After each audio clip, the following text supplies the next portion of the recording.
প্রয়াত হলেন সিপিআইএম এর প্রবীণ নেতা সমীর চক্রবর্তী। জীবনের শেষ দিকে তিনি অবশ্য রাজনীতির সঙ্গে সরাসরি যুক্ত ছিলেন না। দীর্ঘদিন ধরে উচ্চ মধুমেহ রোগ সহ বিভিন্ন রোগে আক্রান্ত ছিলেন তিনি।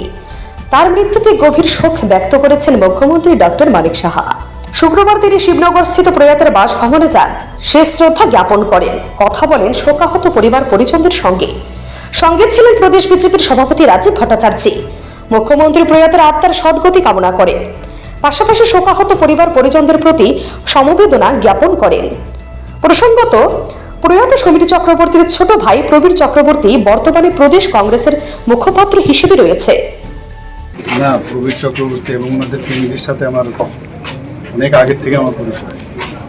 চেম্বারও যেতেন, পেশেন্ট হিসাবেও গেছেন, ওনার ফ্যামিলি সবাই আসতেন। এবং আমার যে দাদা ছিল, দাদার সাথে ওনাদের ঘনিষ্ঠতা ছিল। প্রায়শ আমাদের প্রিন্টিং প্রেস ছিল, আপনি জানেন, one of the oldest printing. সেখানে ওনারা যেতেন, লেখালেখি করতেন। তো আমার চেম্বারও মাঝে মাঝে এসে বসতেন, মানে দেখতাম, আমি পত্রিকা নিউজগুলো দেখতেন। অনেকদিন ধরে ওনার সাথে আমার পরিচয়, ফ্যামিলির সাথে পরিচয়। তো অত্যন্ত মানে বয়স খুব বেশি একটা আহামরি কিছু হয়নি, ওদের থেকে 1-2 বছরের বড় হয়।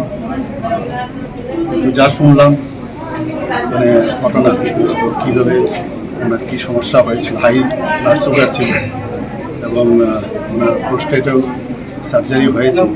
পরে বললো যে ইন্টেস্টাইনে ইনফেকশন হয়েছে, সার্জারি হয়েছে, ইন্টেস্টাইনে কিছুটা পার্ট ইন্টেস্টাইনের বাদ দিতে হয়েছে। আইএলএসে ওনার শেষ নিঃশ্বাস নিতে হয়েছে। তো সত্যিই খারাপ লাগছে, বুঝতেই পারছেন। ঈশ্বরের কাছে প্রার্থনা, যেখানেই সম্প্রীতি কামনা। Bureau report, CNE TV. CNE TV, channel for news and entertainment.